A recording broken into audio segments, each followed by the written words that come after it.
Elsewhere, there are growing concerns over insider spying at social networks. Last week, federal prosecutors charged 2 former Twitter employees with spying on users on behalf of Saudi Arabia's government. Our next guest warns there's more to come. Joining us now is Alex Stamos, former Facebook chief security officer and now Stanford University adjunct professor and NBC News cybersecurity analyst. That sounds ominous. What do you mean more? Give us some insight into the worst case scenario. Just really make it bad for us. It's cable.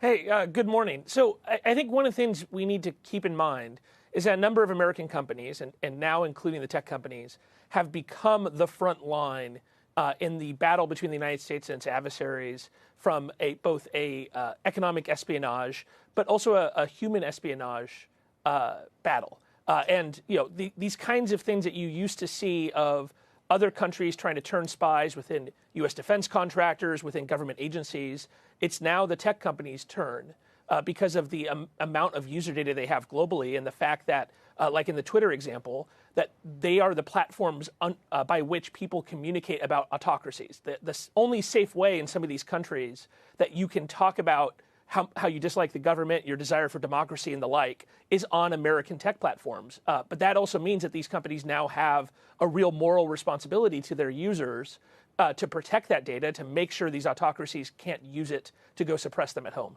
God almighty. I'm trying to figure out the right path, Alex, and I can see, I'd have to ask myself which way I would want to err. Would I want to err on kind of the wild, wild west and don't, we're all adults, don't hurt innovation, or I don't want us to become China. I don't want us censoring things and baby feeding all of us to what we can handle either. So, I mean, and the other thing is, should we try to anticipate the bad things that are going to happen and regulate beforehand, or do we let these things blow up in all these different areas and then say, oh, I guess we should have thought of that and then do it? I don't know which is right. I don't know which side we want to err on.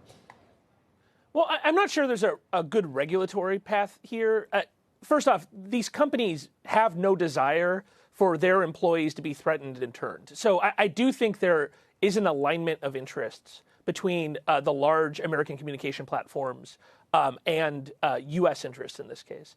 Okay. I think it's up to the companies right now to think about what kind of data they hold and what kind of access they have internally. For a long time in Silicon Valley, the model of building up engineering teams has been to allow them to have access to almost any data so they can be really efficient and innovative in their work. And I think that model is going to have to change because it puts employees in a really untenable position, especially those who have families who live in these countries. There's a number of autocracies around the world who have no compunction against leaning on people's families as a point of leverage. And I think the first work has to happen there. And then I'd like to also see some acknowledgement in different parts of the U.S. government that the domestic counterintelligence work that they've done for decades now has to extend into understanding the way these companies might be infiltrated. There's a lot of things here that private industry can't do by itself. Am I naive to be particularly surprised and disappointed that Saudi was spying on U.S. soil in a U.S. company? Given our relationship with Saudi, given the education information, the weapons we sell them, the intelligence that we provide them? Yeah, I mean, I guess I wouldn't be surprised that the Kingdom of Saudi Arabia is a frenemy of the United States. I think through all of the actions of the current Crown Prince, MBS, they have demonstrated that they are not really reforming towards democracy like was advertised, that the primary goal of the Saudi royal family is to stay in power.